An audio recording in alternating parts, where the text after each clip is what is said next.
Charlotte was the number 2 biggest banking city in the country. All right, it was behind New York City. I want to say I believe it's Charlotte is number 3 now, and I think San Francisco might be number 1. If somebody outside New York is number 1, in the case maybe. But anyway, Charlotte is a banking city. So I got into the call center. My first job in the call center was making $10 an hour. However, coming from North Jersey, where it's expensive and it gets more expensive as you get closer to New York, I was like, yo, these houses down here like 40-something thousand dollars. Let me go buy a house. So I got a mortgage, bought a house, $42,000, rented it out. I didn't know it was the hood at the time, but I didn't know that was the hood. I was new to the area, didn't do any research, just did it. And in 2009, I bought a second house, the traditional way. Boom. So, I'm up here like I can just do this until I get enough rental income and leave my job. So I was working at the time Wachovia Call Center. I went to go buy a third house. And when I went to go buy that third house, what happened was they was like, your debt to income ratio is too high. Because Constance, you there? Constance, are you there? Well, can you guys hear me? You can hear me in the comments. Just press if you can hear me in the comments. Tell me you can hear me, please. Okay, you guys can hear me. Perfect. All right. So I was in the call center, right?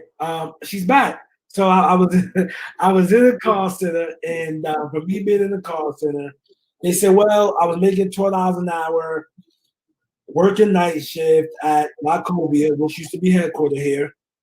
Thank you, guys. So, which used to be headquartered here. And then what happened was I went to go get another loan for a third house. In a third house, I'm like, I'm going to buy this house too. Because in my mind, I was like, I'm going to just get all these houses and rent them out and then leave my job eventually. So that third house, it was like your debt to income is too high. I had about, I was making $12 an hour, $7,000 in student loans, and I had the house mortgages. Like, why are we giving you another mortgage?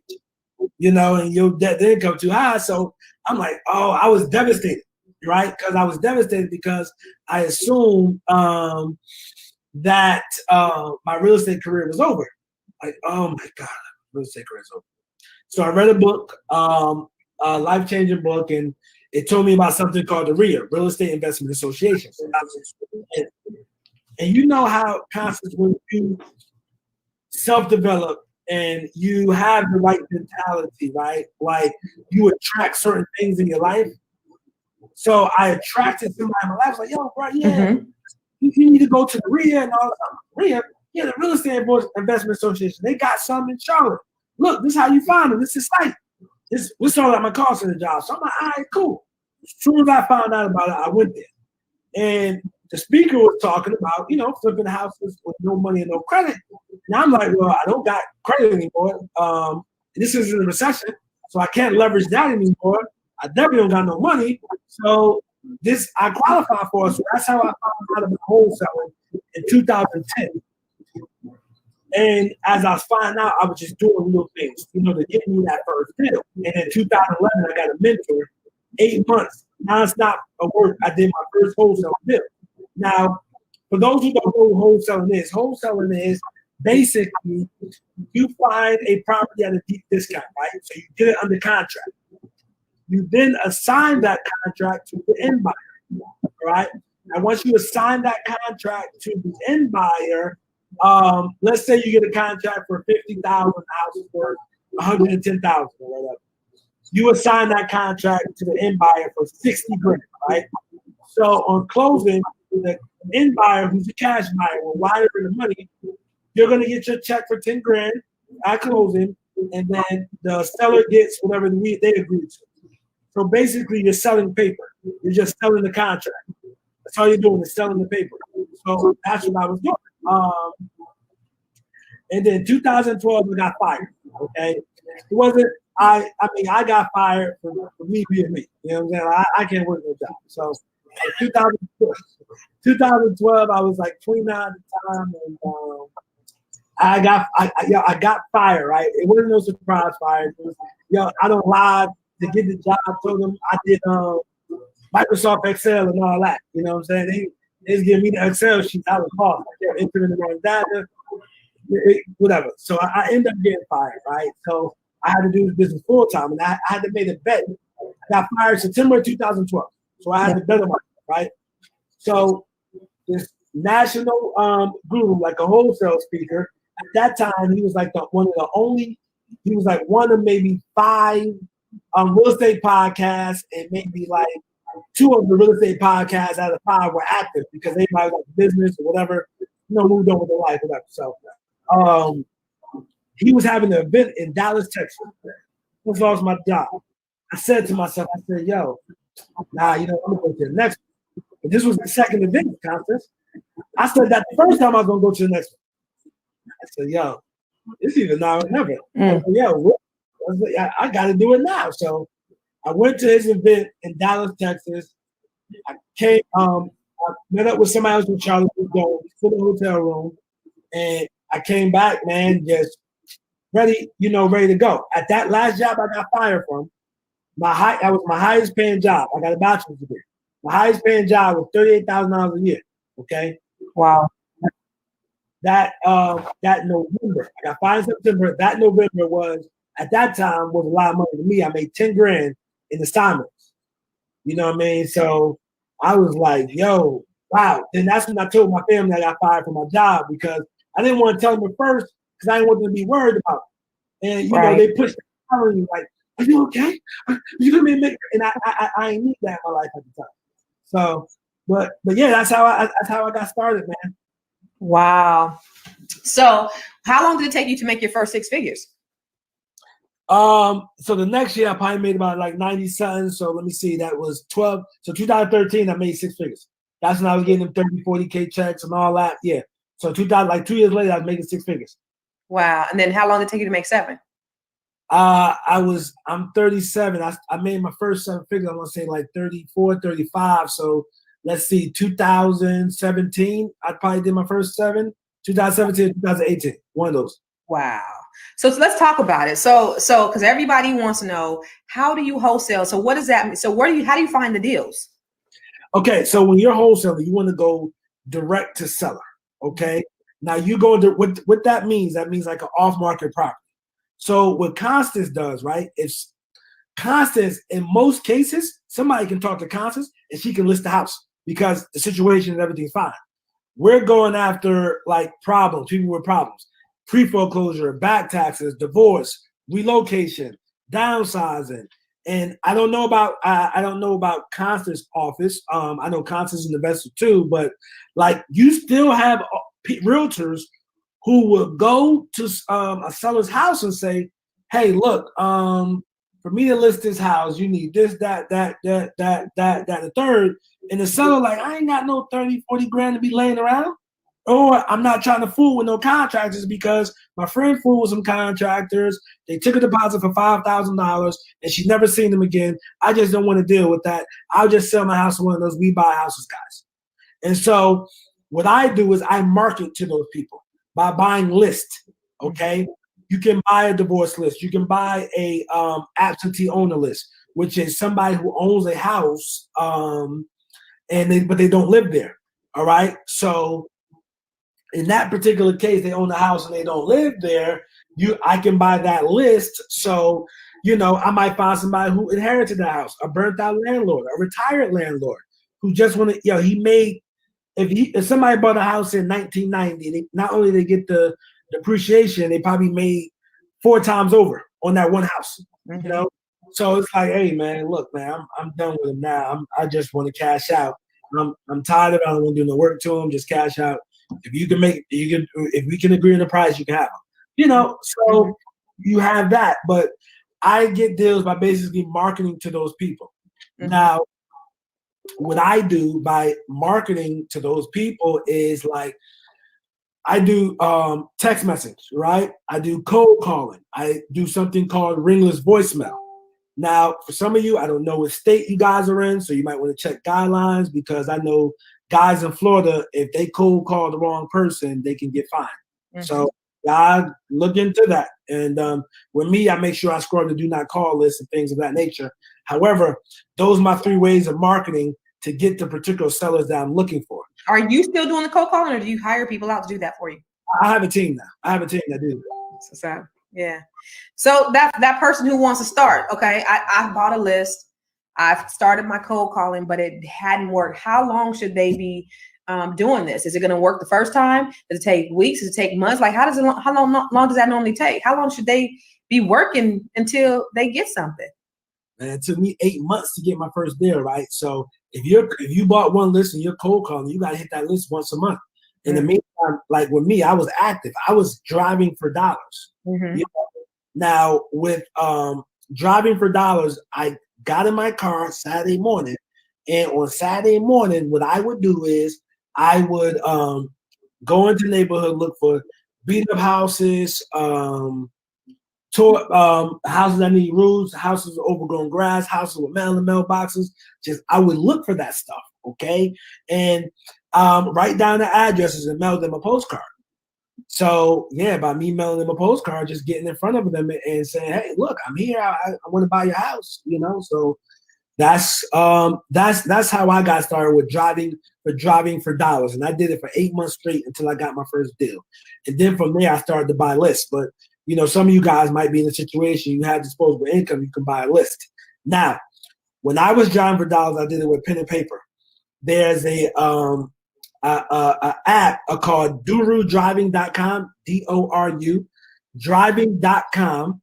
You get a 7-day free trial. Just look at the app, but when you sign up, make sure you go and use it. Thank you for typing that in. So dorudriving.com, all right? And like literally, I was doing this with pen and paper, but you don't have to do it with it. You can do it all through your app. You can take a picture. You can mail a postcard from the app. You can get the phone number. It's your app? Wow. It's not in my app, all right? Just an affiliate, not in my app, but it does everything. It's not like when I did it, when I drove $1 Saturday, I would write down the address. Sunday, I would do researches and hand write out postcards because and not to put you out there, Constance, but you got me at like a few years, all right? You got me like by a few years in age. And I remember it was like a cousin. You have a cousin too. And she was like, yo, man, we was talking about my life. I was with your cousin. It was a female cousin. She was like, yeah, man, I want to be like my cousin Constance. She got the house. You are, that's bad. Like, I'm like, yeah, I be seeing the post. I know she lived good. I'm trying to be like an adult because I'm in my apartment. You know what I'm saying? I don't, I'm in my 20s. You don't really know how life is going to turn out. You hope it turns out for the best. You striving for the best, but you just in that stage, you like, damn, I want these things. I want the nice house. I want, I want the family and all this stuff and whatever. But anyway, that was my why was, the reason why I gave up was, it was like, I didn't see myself out of a job being miserable the rest of my life. It was just no way that was happening. That was my why, and that's why I just kept going for 8 months straight. Because that's what I was saying, like 8 months without a deal, and you just answered my question. Like, how do you stay motivated? Because month 1, ain't nothing happening. Month 2, and I'm the same thing. My story is similar. Like 6 months, like money going out, no money coming in. Month 2, money going out, no money coming in. Month 3, finally month 6, some things start to click. But it's like all these months, and so that thing, your why, it kept you going. I know I can get there. And now you went from 4 to 5 to 6 to 7 figures. That's huge. Now, how much, like for you at this stage, and you don't have to tell me personally, but like for a person who makes 7 figures in wholesaling, how much does one have to spend on advertising?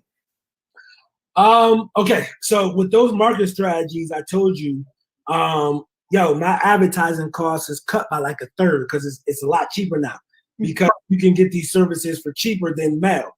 I used to just do direct mail. When I was doing direct mail, I was spending between $10,000 and $15,000 a month every month in mail.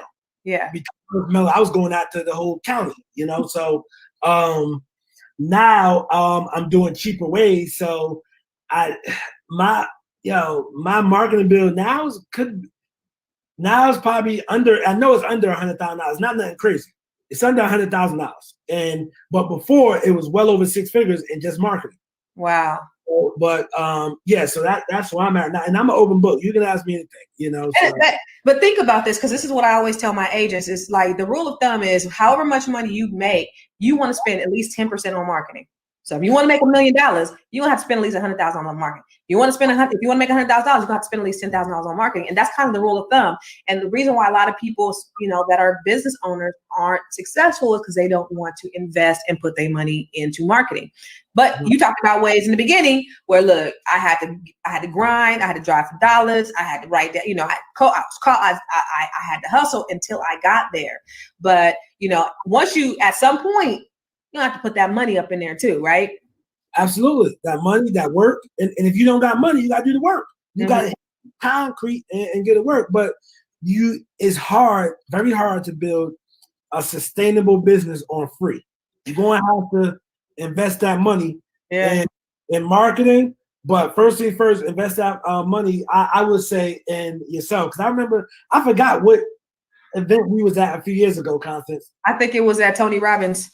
That's what it was. All right. But you just got to invest in yourself, because what I've noticed with a lot of business owners, it's like they're not surrounded with the right people with the right messages. Because like, you're doing something different. Yeah. So if somebody that's not doing what you're doing, oh my God, you about to waste $1,000 on printing out fly? Oh my God, no, I would never. But they're not doing what you're doing, and so you have to fix your mindset, man. And I read this book while I was in one of my jobs. Literally at the job, I read this book. I got it written up and shit, maybe. But I'm sorry, I can't curse.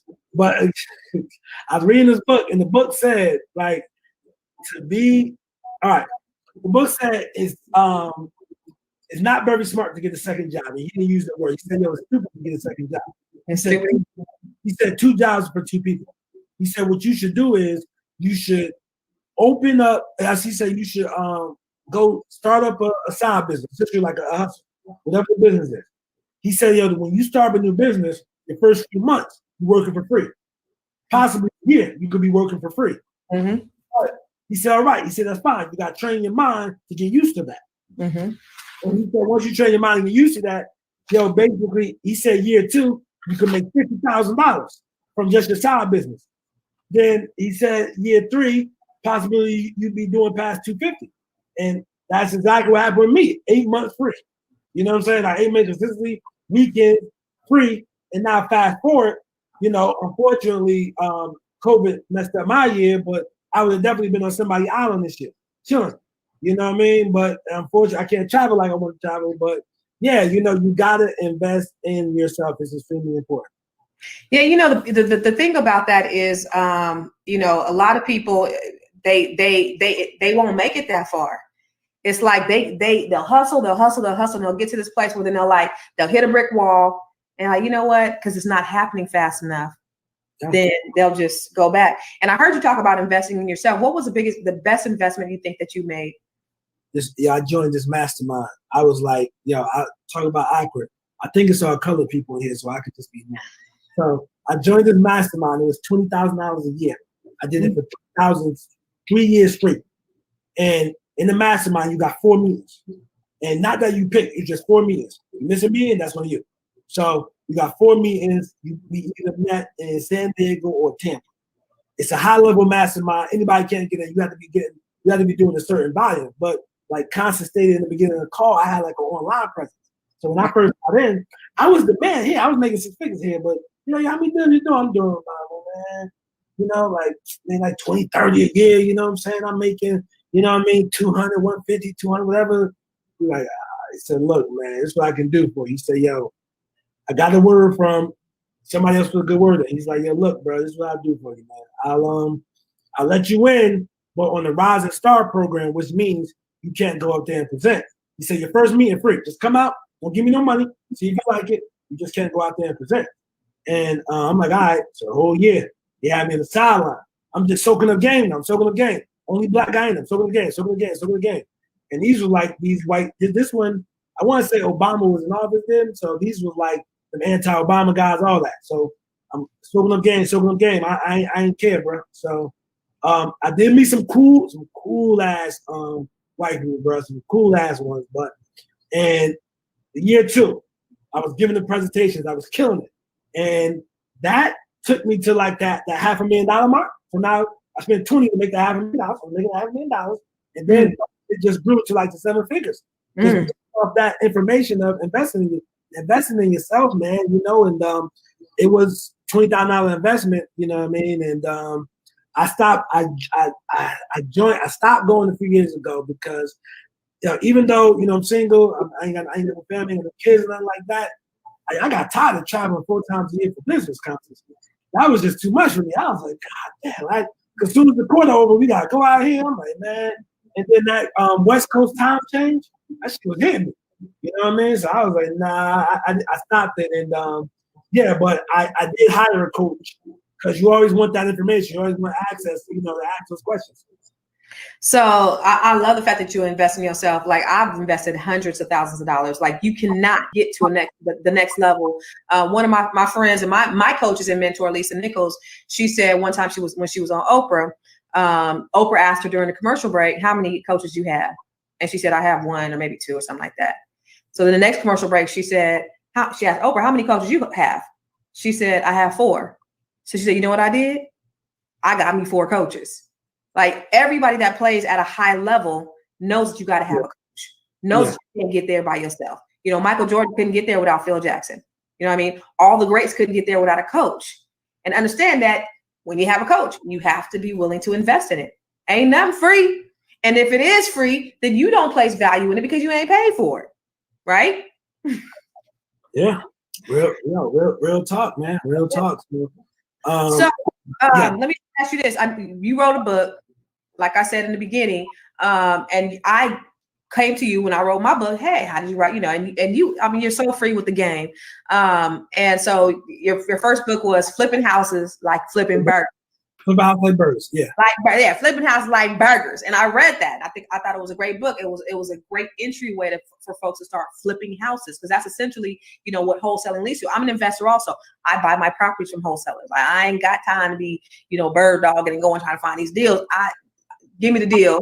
Tell me what the value is going to be, and let me make a little bit of money. I don't have the bandwidth to do that. But for the people who do, I was telling my son today at the DMV, like, that's money that you that's like almost free money. You get the deal, you bring in somebody else, and you just getting money off of making that connection. But flipping houses like burgers, like how did you come about writing that? People kept asking me the same questions over and over. People kept asking me the same questions over and over, and I was like, let me put this in a book, and that's what I did. And what did it do for you? And what did it do for your business? Huh? I said, what did it do for you? What did it do for your business? The book, I mean, it just gave me notoriety. You know what I mean? People just recognize me. But the YouTube pretty much was the best investment for me doing YouTube. I took a 3-year break to focus on the business, but I'm back on YouTube. That's real estate Doru. Y'all can find me there. But I took a 3-year break, man. But it just connects me with people, and like we're in a time whereas people want real stuff, real people. So it's not the gimmicky stuff doesn't work or sell anymore. So that connected. So far as what the YouTube did for me, the YouTube did more for the book, because what the YouTube did for me, people used to bring me their deals to joint ventures. So for example, right? I mean, you a good mother, so you ain't gonna do this to your son. But let's say your son's friend bring you a deal and say, hey, I got this really good deal. You like, well, how much you got it for? He say, I got it for 80. I'm trying to sell it for 100. Well, look, I know somebody will buy it for 100, but we got a 50-50 on the joint venture deal. So I was doing a bunch of that when I was doing the YouTube. And they was just bringing, that's just money that they was just giving to you. Man, I was bringing like 30, 40 a month just off joint venture and deals, man. Wow. I had the buyers lined up. You know what I mean? Now, your son, he in a great situation because all you got to say is, Mom, I know you ain't going to take no money from me, you know what I'm saying? Like, so, right. And you just plug it in. Everybody did it for themselves in the Carter house. Yeah, you gotta just plug them in with the buyer, and he got the buyers. But that's what the YouTube did more than the book to me, man. That internet, like leveraging that internet. I was ahead of the game. I just back then I didn't know how to properly monetize the internet. So, but yeah, that's what it did for me for my business. So how did you build your YouTube page? Because a lot of people want to know how to build YouTube pages and get successful followings. All right, so I'm building my views back up. I got about 14,000 plus subscribers at this time, and I got like 20 something thousand on IG. But so with that being said, my YouTube, you gotta have consistency. And I took some YouTube classes back in the day when I first started. I first started YouTubing in 2012, and I thought I was late, and boy was I wrong, because now these kids going directly to YouTube. Yeah. Okay. So like people don't have cable; they watch YouTube, literally. So yeah, I was doing this back then, man. So I took some YouTube classes, invested in myself, and they told me how like to rank videos and all that. So I followed that method back then. Those methods are inspired. There's new ways to do it. And I'm literally, I bartered with a guy for my YouTube stuff. Yo, I'll do some, I help you out with the real estate stuff. He showed me, gave me a whole outline and stuff I need to do. But with that being said, the most important thing is consistency and tag words and research and how you title your videos. So especially like if you're like, I know you got a bunch of people that do a bunch of different things, but you're a realtor, you definitely want to market yourself locally. And on YouTube, you can keyword that so as it locally. So when people type in, you in Bakersfield? Stockton, California realtors. When people do search, your YouTube video will come up first. And you can get that look first, and they'll look at you and say, hey, well, I want to call this person, I don't want to call this person, but yeah, that's the consistency and tagging the keywords.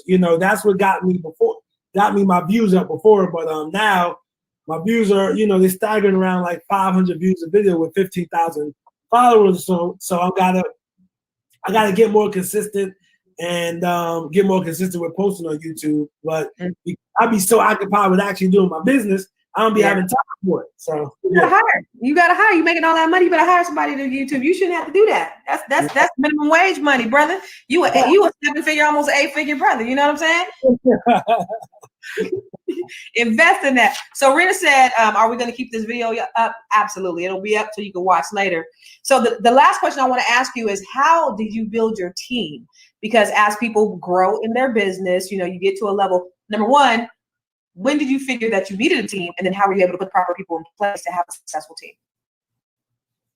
Yeah. So with that being said, man, how I grew my team, right? First things first, right? That mastermind, because I ain't know how to hire. That mastermind, you got to get off the phones constant. Like if you're on the phones in your business, like me, like that's a job, it's you're prospecting. So that was my first hire. I hired somebody for that, to the phones. And then from there, you step back from your business, you can see the other holes you need to fill. So I only have a 4-man team, man. So nothing crazy, nothing big. We don't do a stupid amount of wholesale deals a month or anything like that. We do between 5 and 10 a month, and just that keeps the house running, keep the bills going. And I do a low 7-figure gross. I did 1.9 last year. So beautiful. Yeah.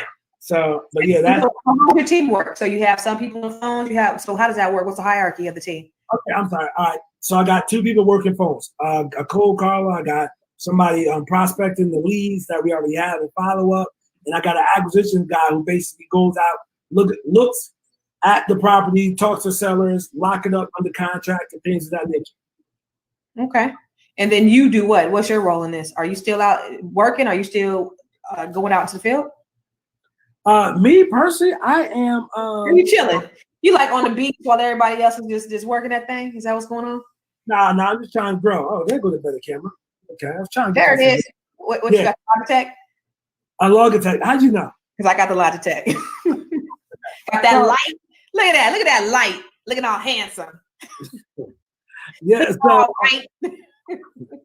Yeah. So, but that's basically it. Yeah, I got the stuff. I made him nervous. I know you can do my words. So what are you doing with the team? What's your role with the team now at this point?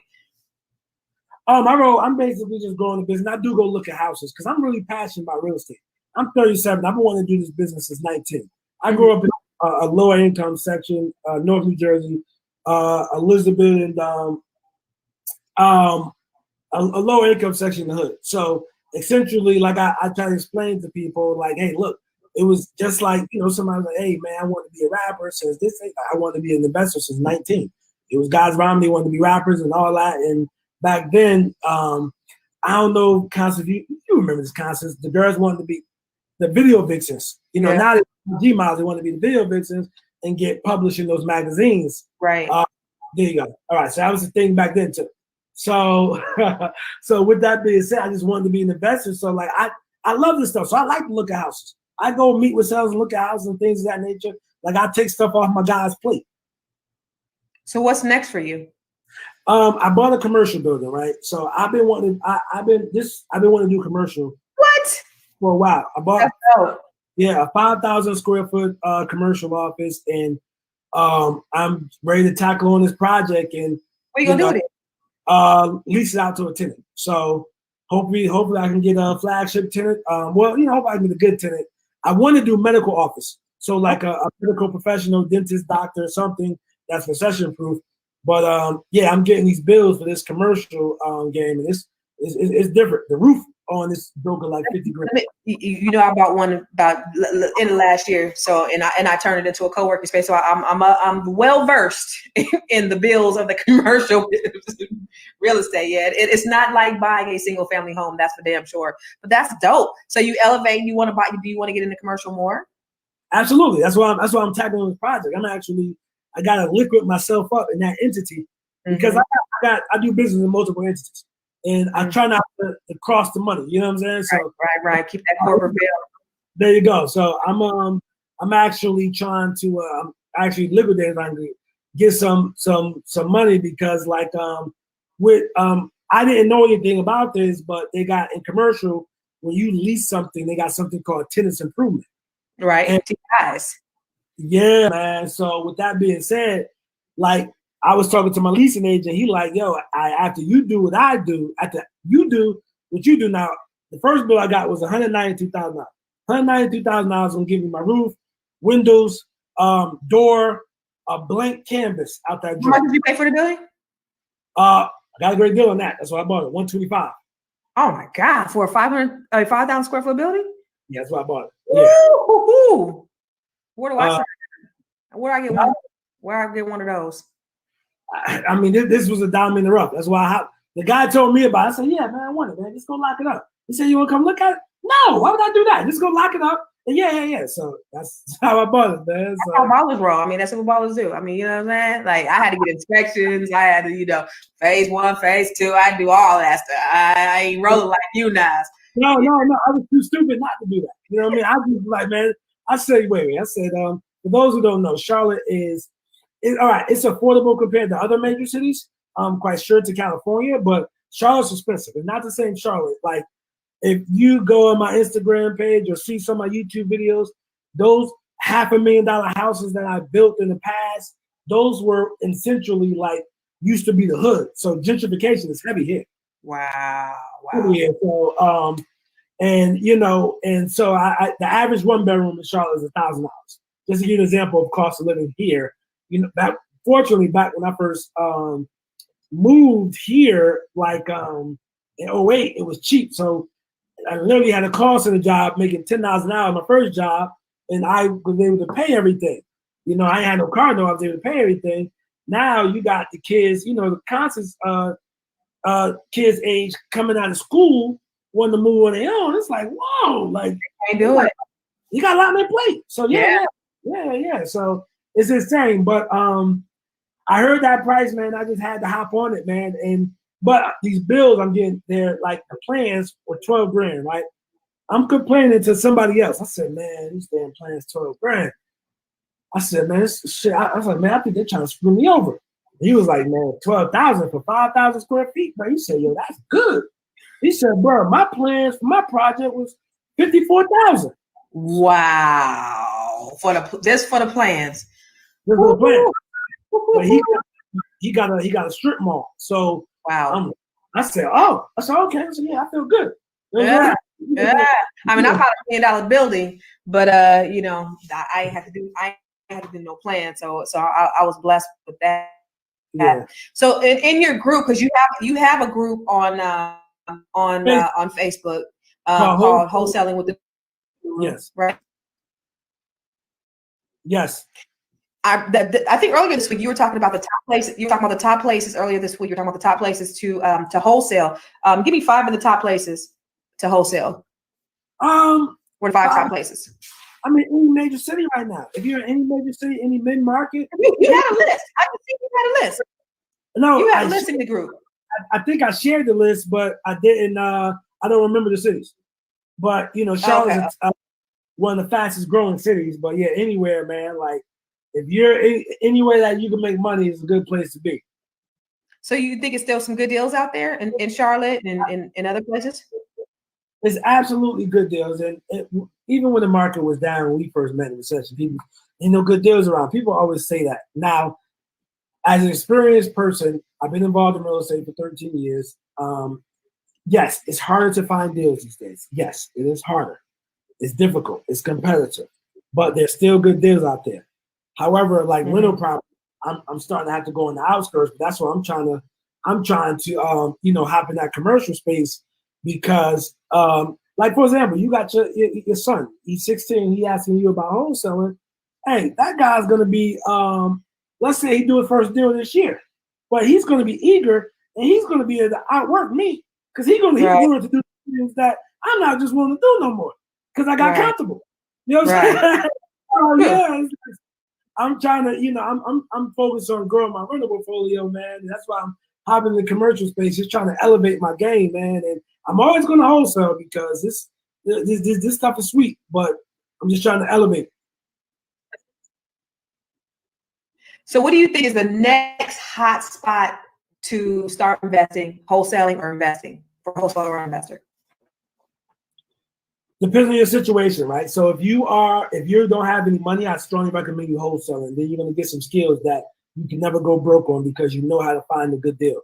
As long as you know how to find a good deal, you can never go broke because there's always going to be somebody out there like Constance who wants to buy your deal, or me, I want to buy your deal, if we can't buy your deal, we know somebody who want to buy it. So I say wholesaling is a great strategy if you don't have any money.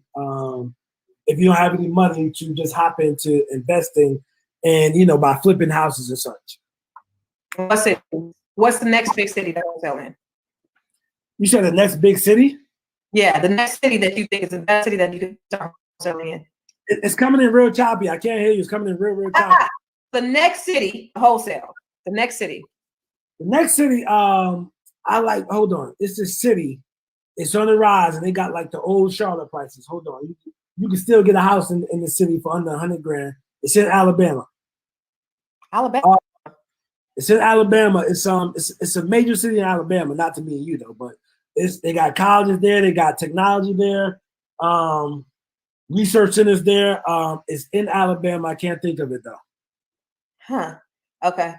Is it like Montgomery, Huntsville? Huntsville, Alabama. God damn, that's what it is.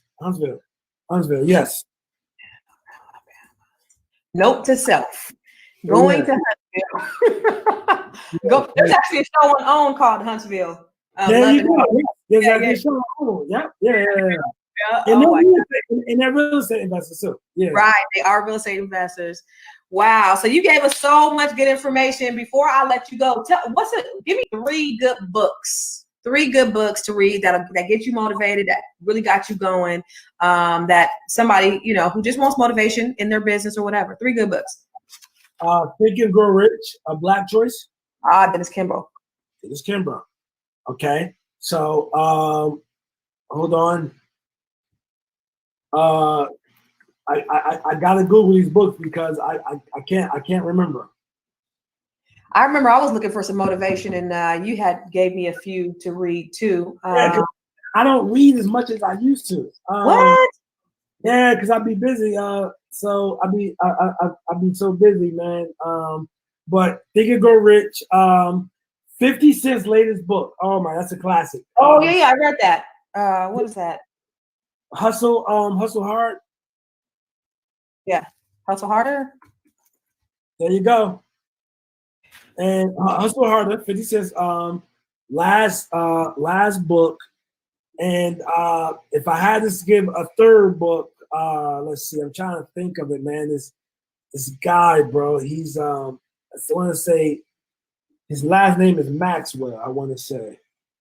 John Maxwell? Huh? John Maxwell? Not John. It's not John Maxwell. But those two, Think and Grow Rich and Black Choice and Hustle Harder, you cannot go wrong with those. You know, those two books will get you extremely motivated and give you some game too. So especially Think and Grow Rich, a Black Choice. There's two. There's one by Napoleon Hill, which is good, but there's one by Dennis Kimbrough too, which is catered to Black people, man. And it's real good. And The Wealth Choice is also good by Dennis Kimbrough. Dope book. The Wealth Choice is definitely good. The book it's a white and red book, and it's about taking steps towards success. Not failing forwards. It's another one, man. Let me see.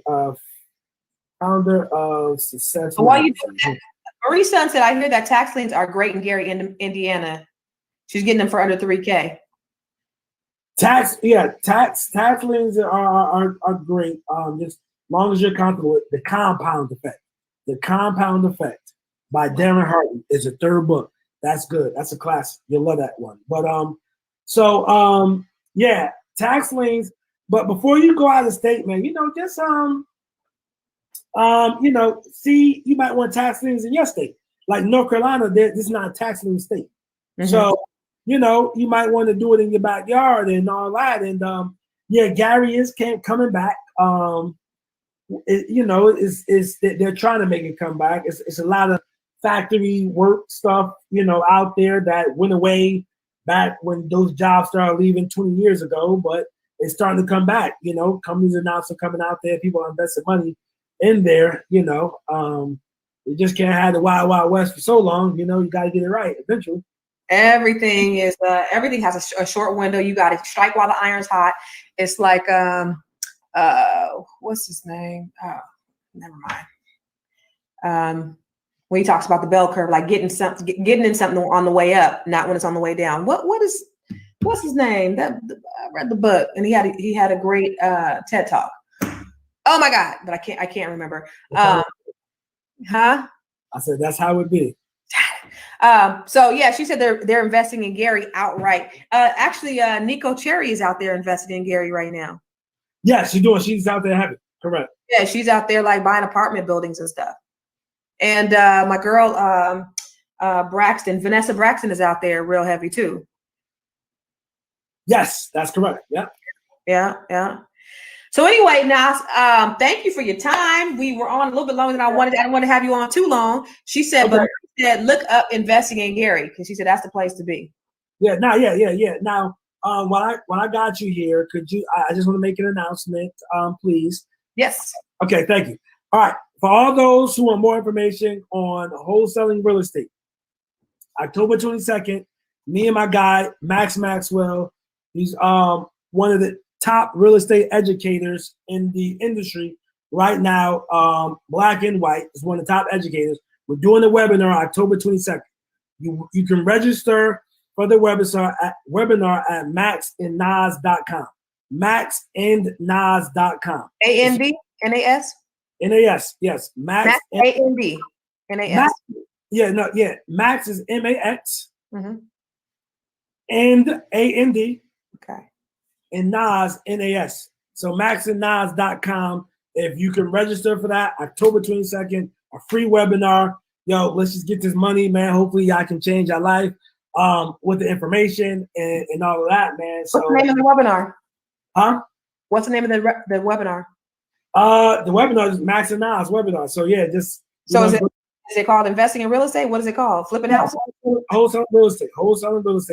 We're just taking, if you've never done a deal before, you want to get to 3 to 5 deals a month.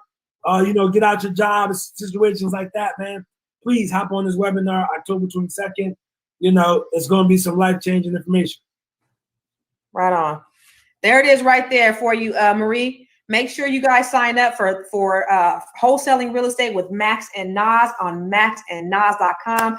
You are listening to the Doru. He's not a guru because he actually does it. Okay. Subscribe to his YouTube page and learn how to start flipping houses yourself.